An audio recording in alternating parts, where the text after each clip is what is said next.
Bismillahirrahmanirrahim. Assalamualaikum warahmatullahi wabarakatuh. Perkenalkan, nama saya Ahmad Farhan Nantisi dengan NIM 12550111050. Baiklah, di sini saya akan sedikit menjelaskan tentang identifikasi dari kelas, objek, state, dan juga behavior. Lalu nanti saya juga akan menampilkan kode dari kelas diagram, kode Python dari kelas diagram yang ada di sini. Baik, pertama kita akan tahu dulu apa itu kelas. Kelas itu adalah seperti sebuah sketsa. Jadi kelas itu adalah sebuah rancangan yang kita buat.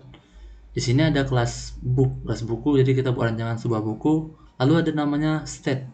State itu adalah sebuah atribut atau sebuah apa aja yang di rancangan buku itu, dia ada apa saja. Di sini dia ada title, author, ISBN, dan juga borrowed. Lalu ada juga namanya behavior. Behavior itu adalah apa yang bisa dilakukannya. Seperti dalam dia merancang sebuah benda, lalu benda itu dia bisa ngapain aja dalam itu. Misalnya ini ada borrowed, return book, artinya adalah dia melakukan peminjaman dan juga pemulihan buku. Baik, jadi dari kode-kode ini dari 4 kelas ini ada kelas book, kelas member, dan kelas staff. Kelas borrow akan diubah menjadi sebuah kode Python dalam kelas buat kode Python. Baik, di sini sudah ada 4 kelas dari yang tadi, yaitu ada kelas book, lalu ada kelas member, lalu juga ada kelas staffnya, lalu juga ada kelas borrow truncation.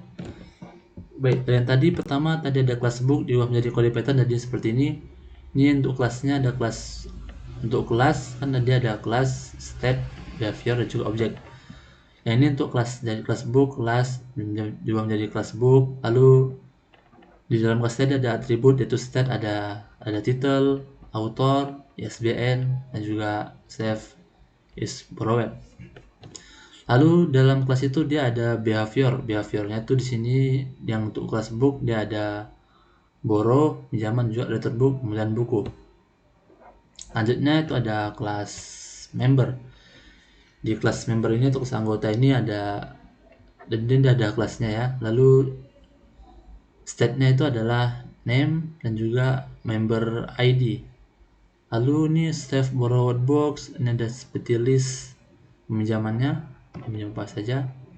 Lalu selanjutnya ada kelas staff. Di kelas staff ini, di kelas staff state-nya itu cuma ada name dan juga cuma ada staff ID, cuma ada ID staffnya. Lalu nih di yang ini kenapa ada from book, walaupun ini seharusnya untuk main saja, tapi supaya dia nyambung gitu makanya dia pakai from dan import untuk sininya. Baik, ini ada kelas yang terakhir, yaitu dari sini ada kelas yang keempat, yaitu kelas borrow truncation, kelas peminjaman. Di kelas peminjaman borrow truncation ini ada state-nya, yaitu pertama ada state book, atributnya dia ada buku, ada member, ada staff, ada borrow date, daftar pinjaman, juga ada pemulihan return.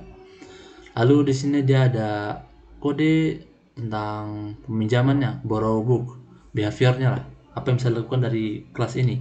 Dia juga bisa melakukan kelas peminjaman, dia akan menampilkan ini, lalu dia juga akan menampilkan, lalu dia juga punya behavior, yaitu return book, tempat dia mengembalikan sebuah buku. Lalu setelah semua kelas ini telah dibuat, lalu ini ada yang terakhir itu main pay, tempat dia menjalankan program ini. Di tempat dia membuat objeknya. Tadi ada kelas itu seperti rancangannya, lalu dijadikan sebuah objek. Hasilnya itu dia menjadi kelas book, dia menjadi buku 1, kelas member dia menjadi membernya siapa, lalu kelas staff dia menjadi staff, lalu ada kelas truncation, ini ada truncation 1, Ini borrow text, dia minjam buku satu member, lalu yang ilustrasinya staff, tanggalnya berapa, lalu ini peminjamannya, behavior dari tadian, behavior, borrow book, dan juga return book. Nah, jalankan ya seperti inilah jadinya. Baik, bukan cuma cukup sekian saja implementasi dari kelas diagram ini menjadi sebuah kode Python. Mungkin cukup sekian yang dapat saya sampaikan. Bila ada kesalahan atau dari kesalahan, saya mohon maaf. Saya akhiri. Wabillahi taufiq wal hidayah. Wassalamualaikum warahmatullahi wabarakatuh.